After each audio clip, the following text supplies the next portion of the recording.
Good afternoon, student. Good afternoon, sir. Good afternoon, sir. Okay.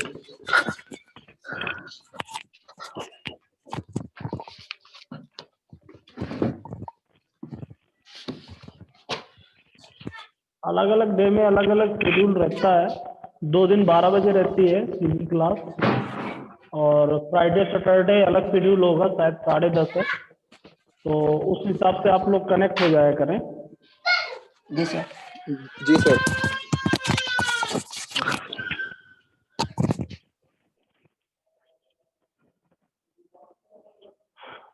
तो function चलाया? जी sir. जी sir. जी sir. अच्छा, आंचल? Yes sir, चलाया। सिर्फ एक ही प्रोग्राम चलाया, नो रिटर्न नो आर्गुमेंट।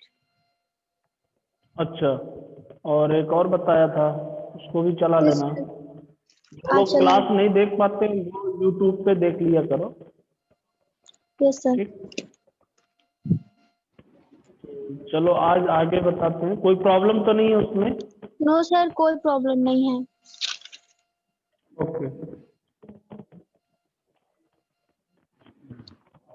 तो आज आगे की कैटेगरी सीखते हैं।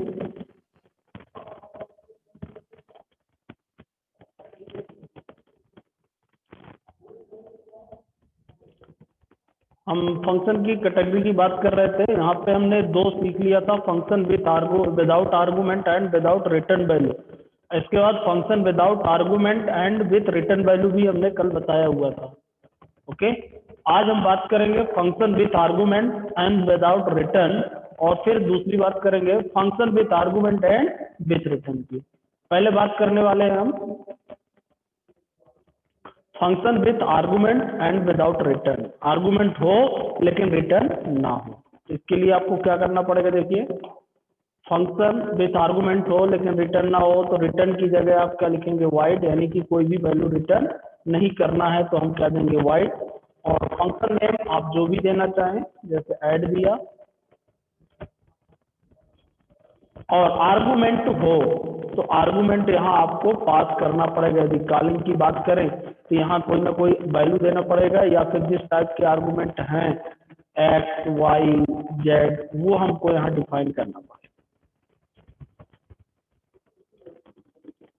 और इसके बाद body of the function.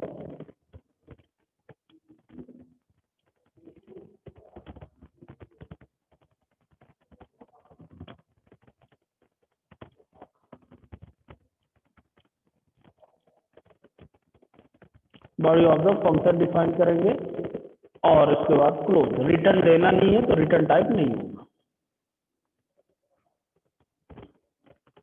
Return आपको नहीं देना है तो रिटर्न टाइप आप यूज नहीं करेंगे। ये आप इसको क्या करेंगे? डिफाइन करेंगे।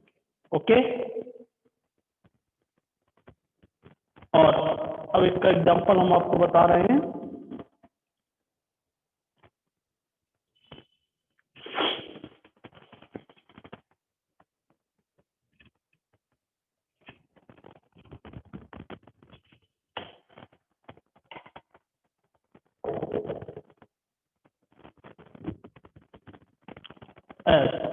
ये फंक्शन हमारा बना हुआ है, इसी में मैं चेंजेस कर देता हूँ।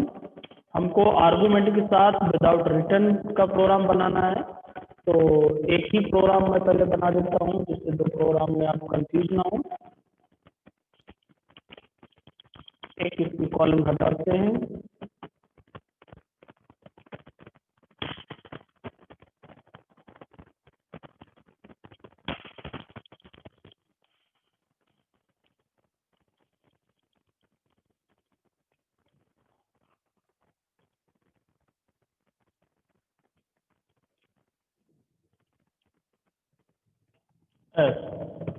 अब देखिए, हमें रिटर्न टाइप नहीं देना है तो हम यहाँ लिखेंगे वाइड, नो रिटर्न है। विथ आर्गुमेंट है तो मान के चलते 2 आर्गुमेंट हमको पास करना है, तो हमने यहाँ लिख दिया इंट। 2 बार इंट लिख देंगे। दोनों आर्गुमेंट किस टाइप के होंगे? इंटीजर टाइप के होंगे। अब ये 2 आर्गुमेंट जो पास करना है उनकी वैल्यू हमको डिफाइन करना पड़ेगा। तो उसके लिए मैं यहाँ वेरिएबल ले लेता हूँ ए और बी। डिक्लेयर किया, ये वैल्यू मैं डिफाइन कर सकता हूँ या स्कैनफ से ले सकता हूँ। प्रिंटफ करके मैंने स्कैनफ से इंटर कराया।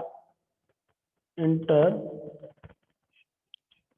the value of A and B. Scanf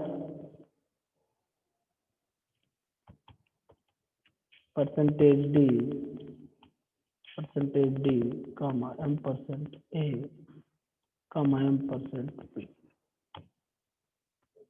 okay, अब इसकी हम कॉलिंग करेंगे तो कॉलिंग करते समय आपका चेंजेस होगा क्योंकि रिटर्न टाइप हमारा है नहीं, फंक्शन नेम आपका ऐड है। इसमें हमको पैरामीटर पास करना पड़ेगा यानी कि आर्गुमेंट पास करना पड़ेगा। तो आर्गुमेंट हमारे जो वेरिएबल हुए वो क्या है, ए और बी। यहाँ पे हम ए और बी को पास करें। ओके, अब ये हमारा प्रिंट नहीं होगा क्योंकि रिटर्निंग वैल्यू तो आएगी नहीं, सीधा हमारा फंक्शन कॉल होगा। ये भी हमको फंक्शन की जरूरत नहीं है, सेकंड फंक्शन हमारे पास नहीं है अभी, नॉर्मल फंक्शन में बना रहा हूँ वो एक फंक्शन। यहाँ से कॉलिंग होगी और लास्ट में आपका एंड ऑफ मेन प्रिंट होगा। अब फंक्शन को डिफाइन करते हैं। डिफाइन करने के लिए वाइड हम यूज करेंगे, नो रिटर्न टाइप ऐड। यहाँ पे हमको आर्गुमेंट बताना होगा डेफिनेशन में। इंट ए की वैल्यू लेने के लिए मैंने लिया एक्स और इंट बी की वैल्यू लेने के लिए मैंने लिया वाई। यानी कि जो ए में वैल्यू थी ए की वैल्यू किस में आ जाएगी, एक्स में, और बी की वैल्यू किस में आ जाएगी, वाई में। अब इसके अंदर जो भी हमको प्रोसेस करनी है वो हम कर सकते हैं। अब यहाँ मुझे ए बी की आवश्यकता नहीं है, डायरेक्ट मैं दोनों की वैल्यू को जोड़ देता हूँ। मुझे अब स्कैनअप भी नहीं करना पड़ेगा, सीधा मैं एडिशन इक्वल करा दूंगा, वैल्यू रिटर्न भी नहीं करना है। या तो थर्ड वेरिएबल लेके मैं एडिशन कर सकता था या फिर मैं इसी में लिख सकता हूँ सीधा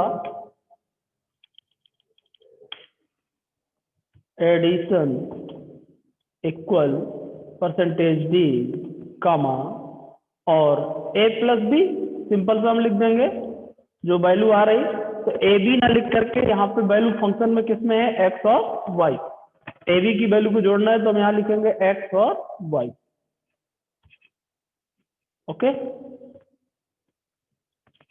अब देखिए मैं इसको रन कर रहा हूं। यहाँ पे मैंने वैल्यू दिया 50 और 60, एडिशन 110। तो ये आर्गुमेंट के थ्रू यही फंक्शन बन गया।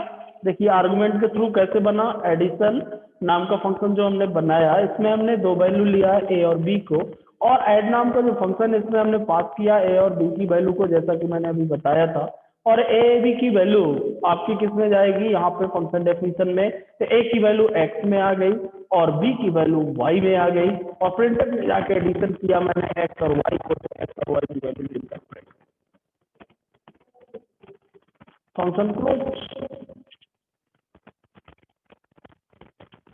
ये समझ में आया student? Any student? Yes sir, आ गया समझ में। हाँ, किसी को प्रॉब्लम प्रकाश सिंह? नहीं सर, अब बनाएंगे पहले। हाँ, नहीं बनाना तो ठीक है, अभी तो समझाया है, इसमें कोई problem? No sir.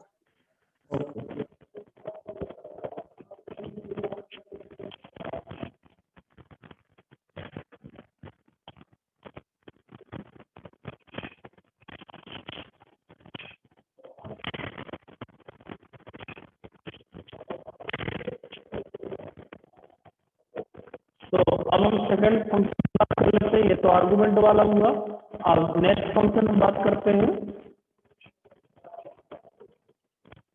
Next function क्या यूज कर सकते हैं, इसमें आर्गुमेंट था लेकिन रिटर्न नहीं था, रिटर्निंग वैल्यू यूज नहीं हो रही थी। आर्गुमेंट तो था लेकिन वैल्यू रिटर्न नहीं हो रही थी। अब function with argument and with return, चौथा जो है फंक्शन में आर्गुमेंट भी पास हो और वैल्यू रिटर्न भी हो, दोनों बनता है। रिटर्न करना भी सीख चुके हैं और फंक्शन में वैल्यू आर्गुमेंट पास करना भी सीख चुके हैं, तो आप दोनों को यूज कर सकते हैं।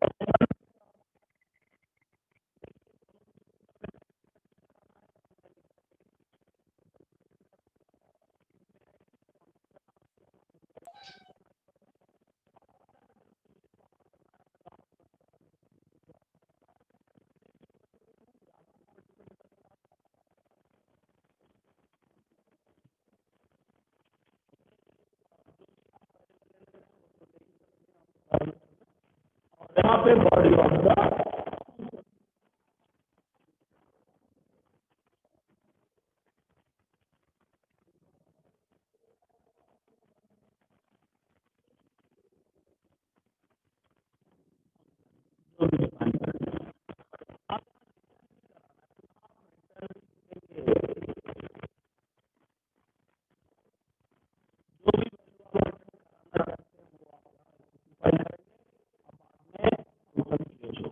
यानी कि इसमें पैरामीटर भी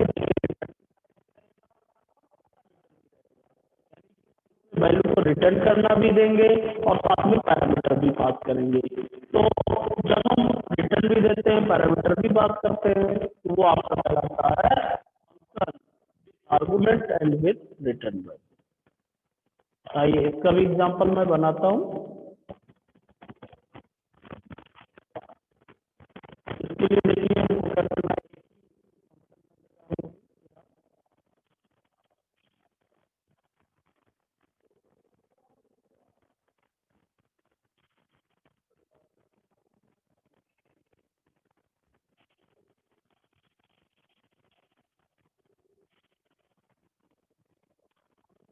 पास करना है, रिटर्न भी देना, तो इंट रहेगा, ऐड रहेगा और पैरामीटर जो हम पास करेंगे int.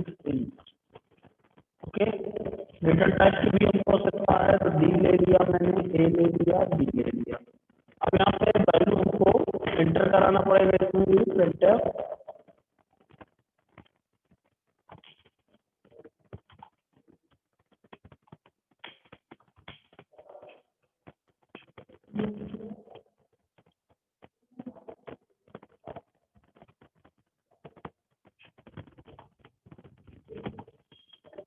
A and B.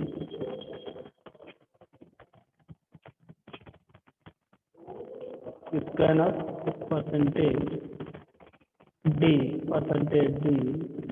Double quotation comma A comma b, a b की वैल्यू मैंने लिया। और अब देखिए यहाँ पे ऐड नाम का जो फंक्शन बनेगा, कॉलिंग में चेंजेस आएगा। वैल्यू रिटर्निंग है इसलिए रिटर्न टाइप हमने लिखा डी इक्वल ऐड, और इसके अंदर जो पैरामीटर पास किया ए और b, a b parameter pass होंगे और फंक्शन कॉल होगा। फंक्शन की प्रोसेस करने के बाद जो वैल्यू रिटर्न होके आएगी वो किसमें आएगी, डी में, और डी में रिटर्न होने के बाद वो वैल्यू आपकी यहाँ पे क्या हो जाएगी, प्रिंट हो जाएगी। सेकंड फंक्शन अभी हमने नहीं बनाया, एक ही फंक्शन पे मैंने यूज किया और एक ही फंक्शन बनाया हुआ है। अब देखिए यहाँ चेंजेस होगा, जो वैल्यू आ रही है उसको हमको होल्ड करना होगा, तो एक एरिया में हैश ले लिया। कोई भी आप वेरिएबल ले सकते हैं, वेरिएबल नेम से कोई मतलब नहीं है, कोई भी वेरिएबल नेम लेंगे आप। और अब हमको ये स्कैन करने की आवश्यकता नहीं होगी क्योंकि पैरामीटर पास होके आ रहा है, सीधा हम वैल्यू को रिटर्न करा देंगे। ये देखिए बहुत सिंपल सा एग्जांपल, ए प्लस बी वैल्यू जुड़ करके रिटर्न हो जाएगी, रिटर्न होकर किस में आएगा, डी में, और डी की वैल्यू क्या हो जाएगी,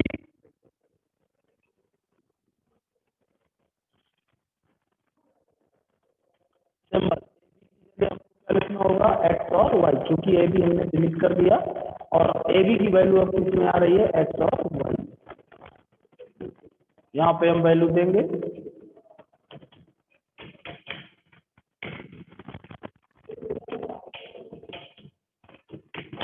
देखिए एडिशन 140।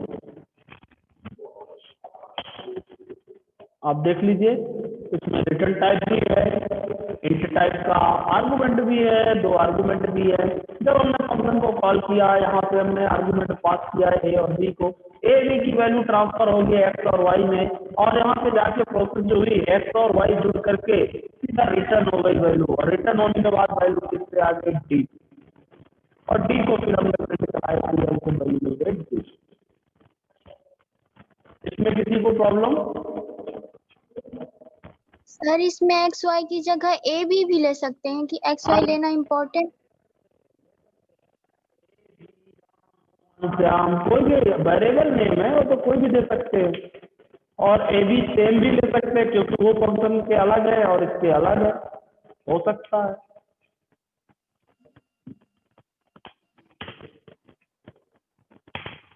ये लीजिए, ओके। ये तो वेरिएबल नेम कोई भी ले सकते हो, कोई एक्स वाई से मतलब नहीं है। हमने ओपी ले लिया या एमपी ले लिया, समझ गए? Yes sir. यहाँ क्या लिखेंगे, ओपी और एमपी।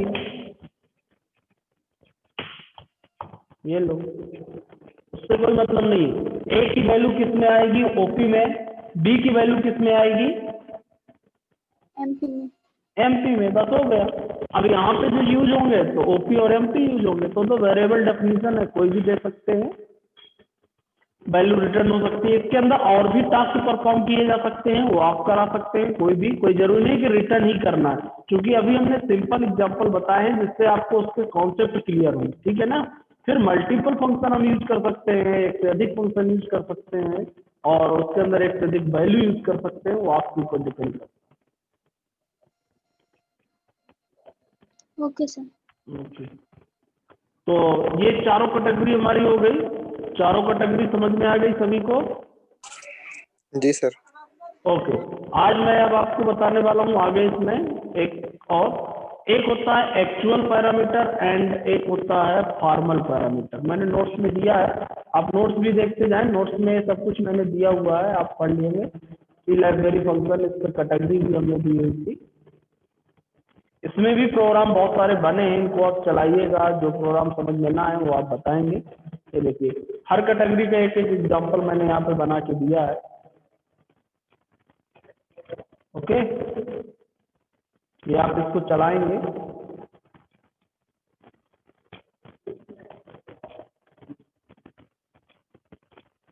ये सी लाइब्रेरी फंक्शन की हेडर फाइल के अंदर बने होते हैं, ये भी बताया है हमने। और ये अब हम बात करने वाले हैं function argument in programming C. जो फंक्शन आर्गुमेंट होते हैं वो दो तरीके के होते हैं, एक्चुअल आर्गुमेंट और फॉर्मल आर्गुमेंट। आपको बता दिया आर्गुमेंट, यहाँ से जो कॉलिंग होती है ये एक्चुअल आर्गुमेंट कहलाते हैं।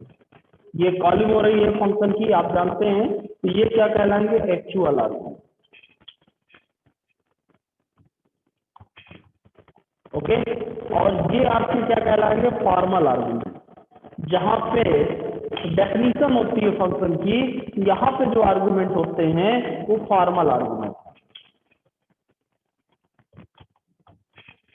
ओके, तो यदि हम बात करें इसमें, तो एक्चुअल आर्गुमेंट कौन से हैं, एनी स्टूडेंट? एक्चुअल आर्गुमेंट कौन से हैं, नाम बताओ, कोई भी स्टूडेंट। इस प्रोग्राम में एक्चुअल आर्गुमेंट कौन कहलाएगा?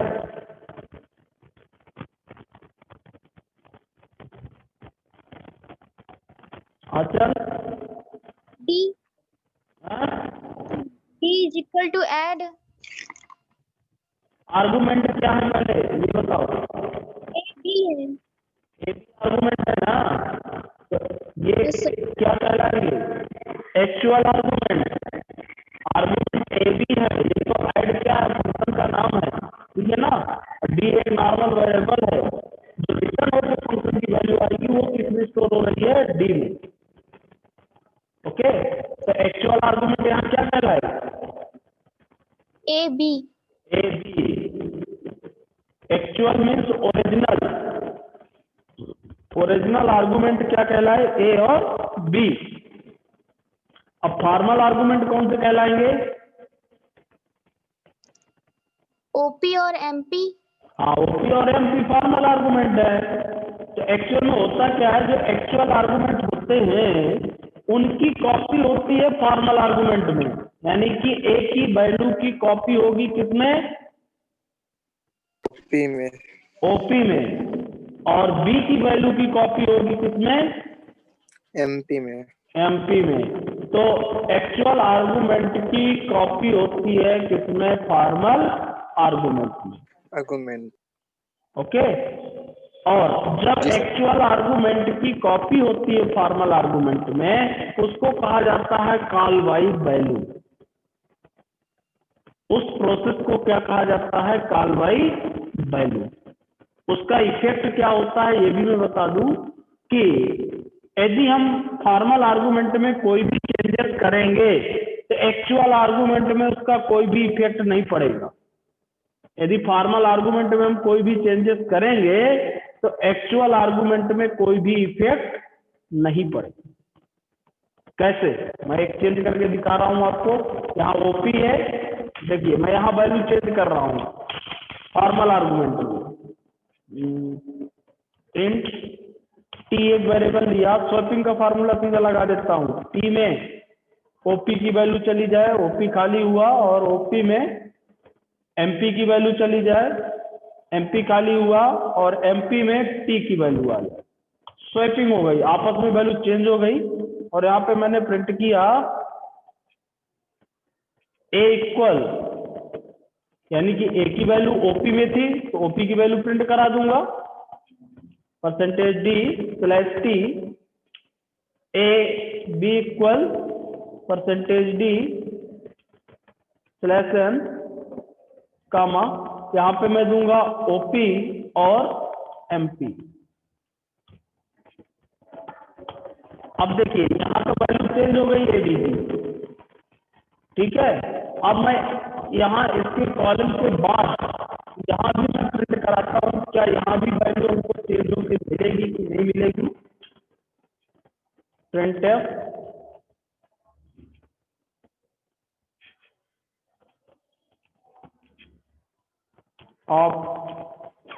After calling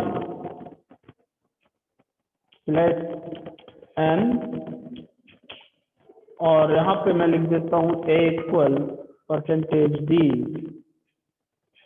slash T, B equal percentage D comma ए कामा बी।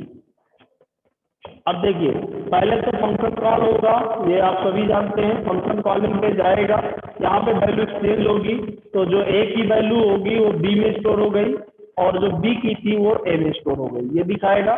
इसके बाद जब यहाँ पहुंचेगा फंक्शन कॉलिंग के बाद तो मैसेज आएगा आफ्टर कॉलिंग।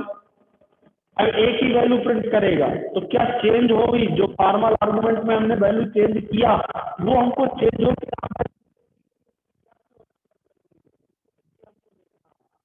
मैं इसको रन कर रहा हूं।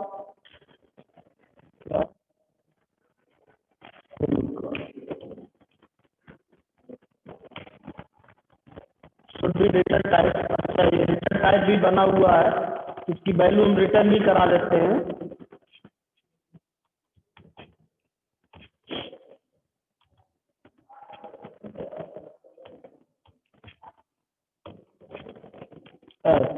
अब देखिए मैं यहाँ पे वैल्यू इंटर किया 50 और 60, देखिए फॉर्मल आर्गुमेंट में वैल्यू चेंज हो गई। 50 वैल्यू किसकी? ए की थी, और 60 वैल्यू बी की थी। फॉर्मल आर्गुमेंट में वैल्यू चेंज हुई, ए की वैल्यू कितनी हो गई? 60, और बी की वैल्यू कितनी हो गई? 50। आफ्टर कॉलिंग के बाद वैल्यू चेंज नहीं हुई है, ए की वैल्यू 50 है और बी की वैल्यू 60 है। आया समझ में?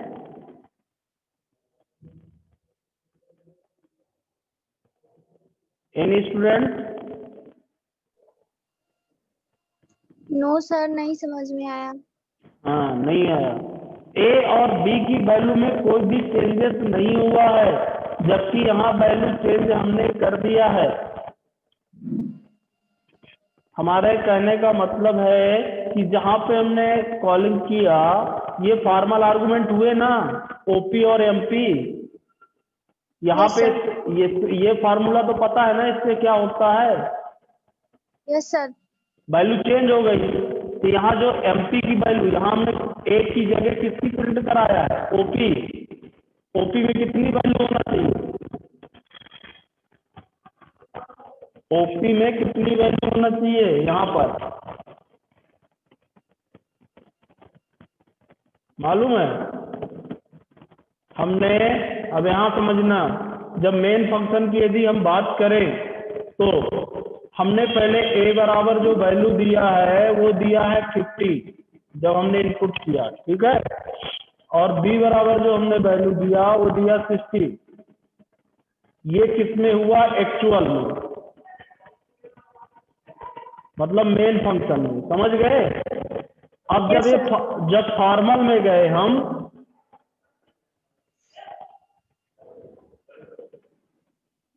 जब हम फॉर्मल में गए yes, तब एक यहाँ पे देखिए क्या किया हमने, यहाँ पे हम स्वैपिंग का फार्मूला लगाया और स्वैपिंग में हमने क्या किया है कि जो ए की वैल्यू थी वो किसमें स्टोर हो गई है, बी में, और बी की ए में।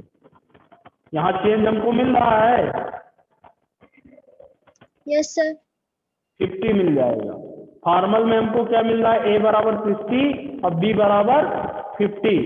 पहले आप ये देखिए, इतना ये हमने दिया था कि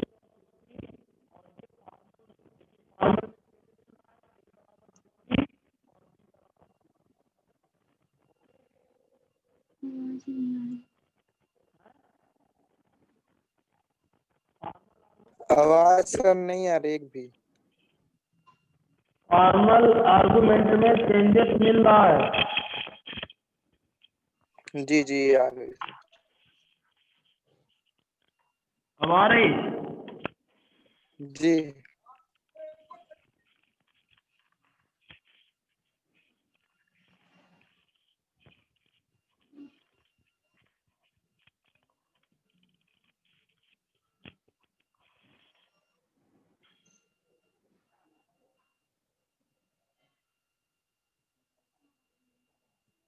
अब आ रही।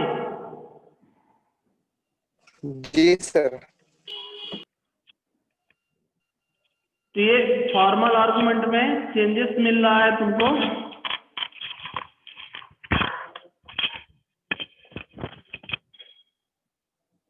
आ रही आवाज? yes sir, आ रही। हाँ, तो फॉर्मल आर्गुमेंट में चेंज हो गया और इसके बाद फिर हमने यहाँ पे वैल्यू प्रिंट कराया है ए की। तो जब हम इसमें प्रिंट करा रहे हैं ए की, तो यहाँ पे जब हमको वैल्यू मिल रही है वो 85 मिल रही है, और बी की वैल्यू जो यहाँ हमको मिल रही है वो कितनी मिलेगी, 60। यहाँ यानी कि इस मेन फंक्शन में कोई भी चेंजेस नहीं होगा यदि हम फॉर्मल में कोई भी चेंजेस करते हैं। सिर्फ इतना है, यहाँ पे इसका कोई भी इफेक्ट होने वाला नहीं है। हमने यहाँ फॉर्मल में चेंजेस किया है तो फॉर्मल में तो चेंजेस हो जाएगा, लेकिन मेन फंक्शन में कोई भी चेंजेस नहीं होगा। ओके, अब एक छोटा सा प्रोग्राम हम बना के पहले दिखा देते हैं। चलो इसको छोड़ो तुम।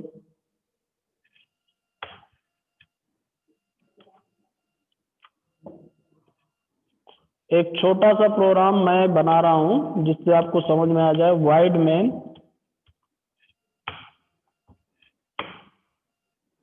बहुत सिंपल सा, इंट बराबर ए ले लिया हमने और एक फंक्शन डिफाइन किया वाइड शो नाम का बना दिया मैंने, और इंट एक ही पैरामीटर लिया, डेफिनेशन ए बराबर मैंने लिया 10 और यहाँ पे कॉल किया मैंने शो को, ए को पास किया। ओके, एक बार मैं यहाँ प्रिंट कर देता हूँ।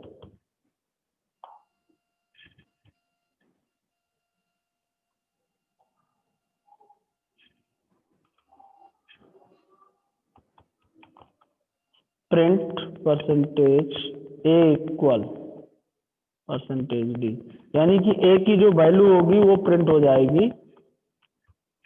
Okay, slash N. और फिर एक बार हमने प्रिंट किया आफ्टर कॉलिंग,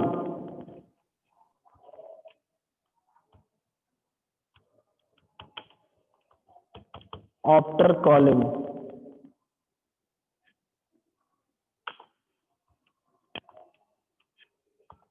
ए को get C H.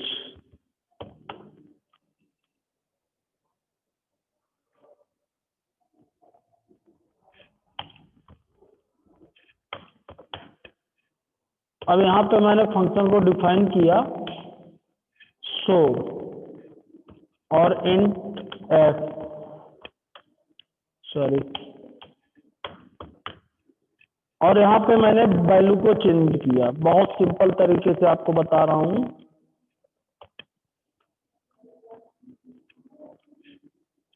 Selection formal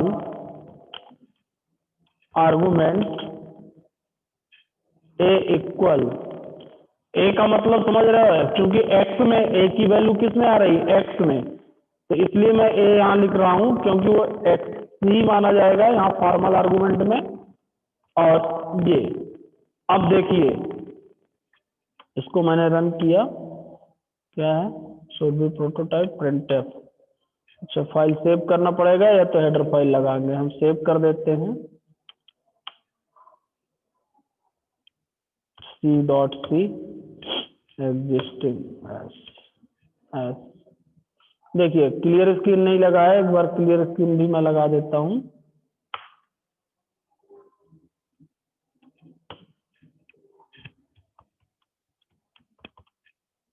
S,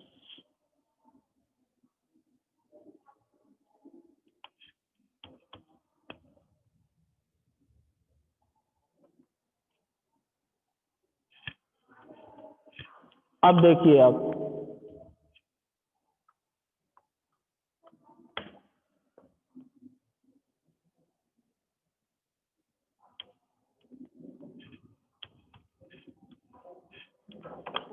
ये देखिए ए की वैल्यू हमारी कितनी थी, 10।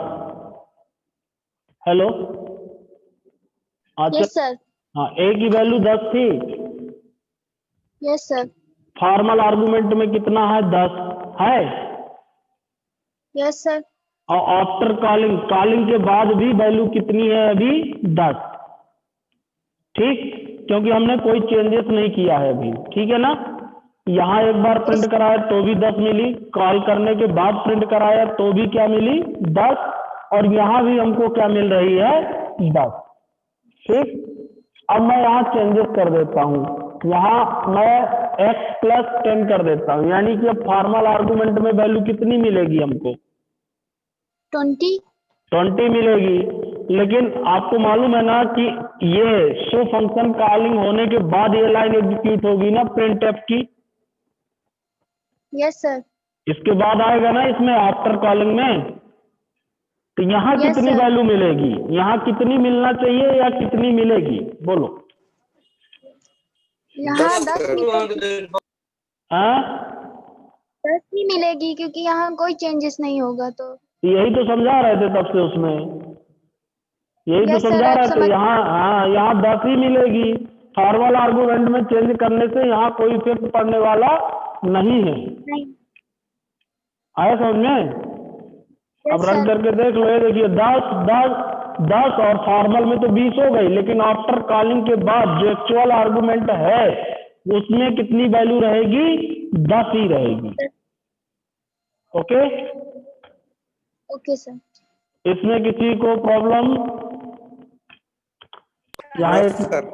एक्चुअल आर्गुमेंट, इसको भी कर देता हूँ, इसको और चलाइएगा, समझिएगा, ठीक है। ये देखिए 10 थी, फॉर्मल में चेंज हो गया 20, लेकिन आफ्टर कॉलिंग एक्चुअल आर्गुमेंट कितनी मिल रही है हमको वैल्यू, 10 ही मिल रही।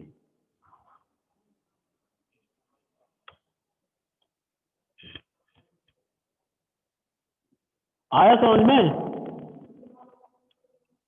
यस सर, अब आ गया समझ में। हाँ, तो एक बार उसको भी समझना जो पहले प्रोग्राम बनाया स्वैपिंग का, ठीक है, उसमें भी यही हो रहा है, स्वैपिंग किया था, और यदि हम वहाँ पे स्वैपिंग कर देते हैं तो हमारा जो है फॉर्मल आर्गुमेंट में तो वैल्यू चेंज हो जाती है, लेकिन एक्चुअल आर्गुमेंट में वैल्यू चेंज नहीं होती। और यदि ऐसी प्रोसेस है तो उसको क्या कहते हैं, कॉल बाय वैल्यू। यहाँ पे नोट्स में दिया है, इसको थोड़ा पढ़िएगा। फिर एक हम ऐसी भी बताएंगे जिसमें दोनों में चेंजेस होगा, जिसको कहा जाएगा call by reference. Original value call by value, modify call by reference. तो देखिए ओरिजिनल वैल्यू किस में मॉडिफाई होती है, कॉल बाय रेफरेंस में। कॉल बाय वैल्यू में ओरिजिनल वैल्यू मॉडिफाई नहीं होती है। अभी मैंने ये प्रोसेस बताया आपको कॉल बाय वैल्यू का। और इसमें भी शायद एग्जाम्पल बना होगा, इसको भी चला के देख लेना कॉल बाय वैल्यू का।